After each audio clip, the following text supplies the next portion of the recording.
Post-debate, joined by my professional, Sean Wilentz, Princeton University history professor, recently the author of Egalitarians and Politicians, and Harry Segal, the New York Daily News columnist and op-ed editor at the Daily Beast. Gentlemen, a very good evening to you. Sean, I begin with you. The debate tonight's a spirited exchange between a well-prepared and long-experienced candidate, Hillary Clinton, and a spontaneous TV performer, Donald J. Trump. Your measure of the candidates. Good evening to you, Professor. Great to be here, John. I mean, it was spontaneous against more studied.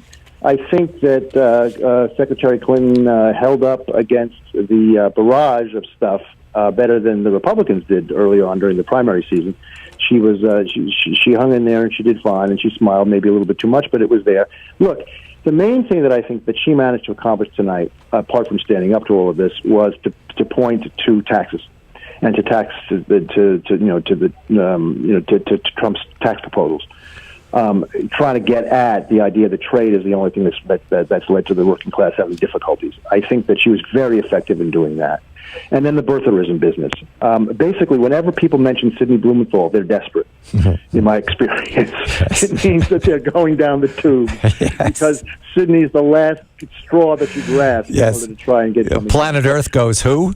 And the Planet Earth goes who, exactly. Yes. So, and let alone Patty Doyle, for crying out loud. So I thought that exchange, she was very, very strong. Harry, good evening to you. Your thoughts about the spirited exchange on Long Island?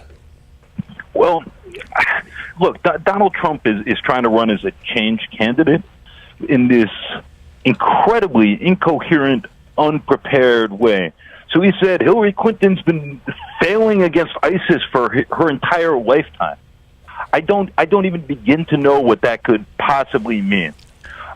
This would naturally be a change election cycle, maybe even a hope and change, and Donald Trump is offering sort of a brand of incoherent despair and change.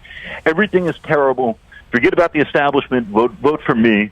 But his ability to fill like 90 seconds talking about these issues, and he sort of comes short. He says, NAFTA, that was a terrible deal. That was you, Hillary. And I don't know. You can't even name the others. There's so many. So he's sniffing the entire time. He's sort of flailing about through a lot of this. He was strangely credible during the Law and Order segment, much to my surprise.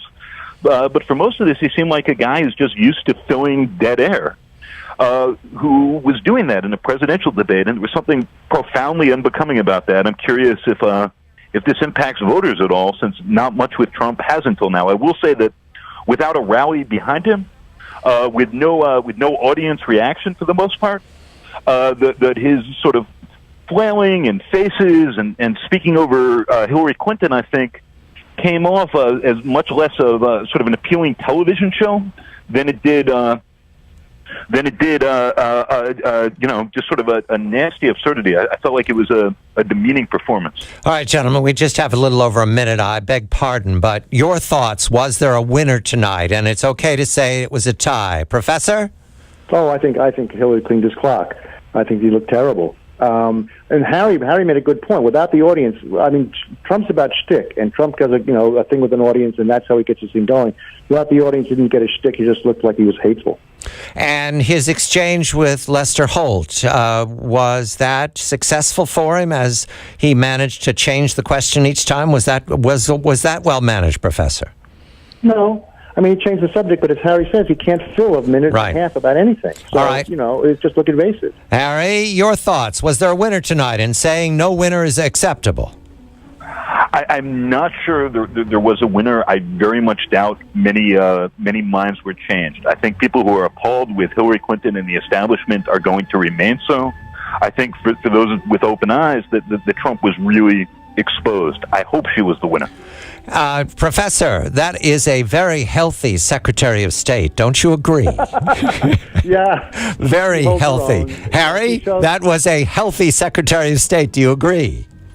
Oh, yes, indeed. Yes, I do. One other thing Trump said that blew me away early on when I think Clinton really got under his skin. 10 seconds, Harry. Said, I got a very small loan from my father. Yeah, $14 million. Very small loan. Harry Segal, Daily News and the Daily Beast, and Professor Wilentz from Princeton. I'm John Batchelor.